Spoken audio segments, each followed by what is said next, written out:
Hey everybody, तो आज अपन part 3 देखने वाले हैं। फटाफट अपने जो भी नोट्स हैं उनको ओपन कर लो एंड मेरे साथ साथ रिवाइज करते जाओ। जो फर्स्ट अपनी फ्रेजल वर्ब है वो है गिव अप। ठीक है, गिव अप यानी क्या होता है कि सरेंडर कर देना, किसी चीज़ को छोड़ देना। Quite something because you think that you can't succeed, हार मान जाना। तो ये तो बहुत ईजी है, गिव अप यानी कि हार मान जाना। सेकेंड अपनी फ्रेजल वर्ब है वो है गो अबाउट, मतलब कि कुछ करना या किसी चीज़ से निपटना शुरू करना। To begin to do something और डील विथ समथिंग, यानी कि अपन किसी चीज़ को बस करने वाले हैं। Go about, upon go about, ठीक है, कुछ करना या किसी चीज़ से निपटना या शुरू करना। अपन जैसे कि अपन कुछ रीड करने वाले तो अपन उसके गो अबाउट करेंगे, ठीक है। फिर एक गो अलॉन्ग या गो बाय, यानी कि हाँ I am go along with you, like agree करना या टू वर्क अकॉर्डिंगली, ठीक है, नियमानुसार कार्य करना, to agree. Go along with या गो बाय, ठीक है। फिर अपनी फ्रेजल वर्ब है गो डाउन इन हिस्ट्री, मतलब कि अपने इतिहास में नाम दर्ज होना। जैसे कि ये अपने राकेश शर्मा या नील आर्मस्ट्रॉन्ग, ठीक है, उनका नाम इतिहास में दर्ज हो गया है, वो हिस्ट्री में गो डाउन कर गए हैं। Go down in history, to get admitted in history.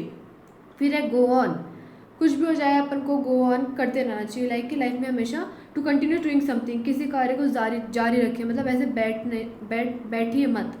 गो यानी कि be continue, to continue doing something, go on, life goes on, ठीक है।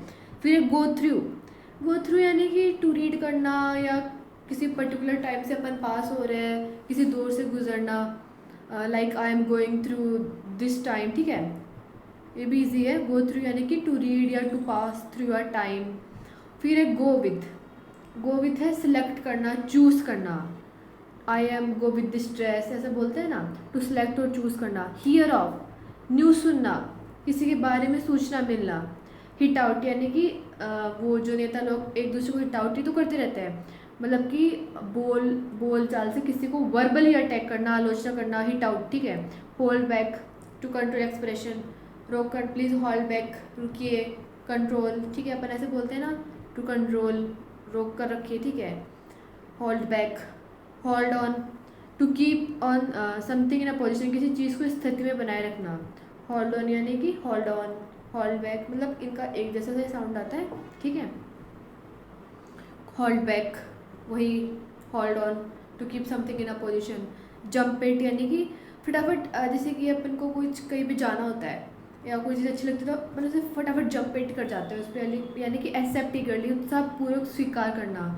ओके, फिर एक कीप अवे यानी कि to maintain distance, please keep away from me, मुझसे दूर रहो, दूरी बनाए रखना। Keep from, to abstain from, यानी कि खुद को दूर करना,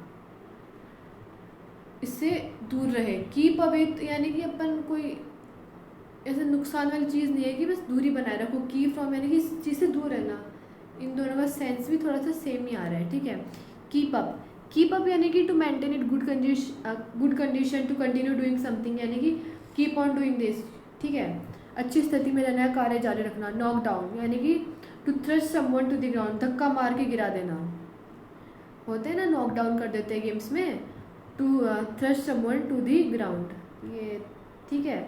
ले डाउन यानी कि टू गिव अप आर्म्स, हथियार डाल देना, हार मान लेना। Lay down. ले ऑफ यानी कि टू डिसमिस, टू फायर, हटाना है, नौकरी से निकालना। Lay off, to dismiss, to fire.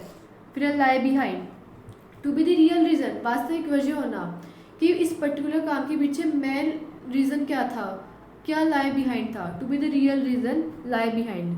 Live by doing something, to learn, मतलब कि टू अर्न लिवलीहुड, यानी कि रोजी रोटी कमाना, गुजारा करना।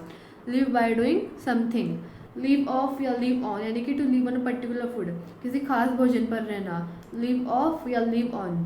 फिर है लिव लाइफ थ्रू, मतलब कि टू सर्वाइव इन डिफ़िकल्टी, कठिनाइयों या मुश्किलों का सामना करके जीवित रहना।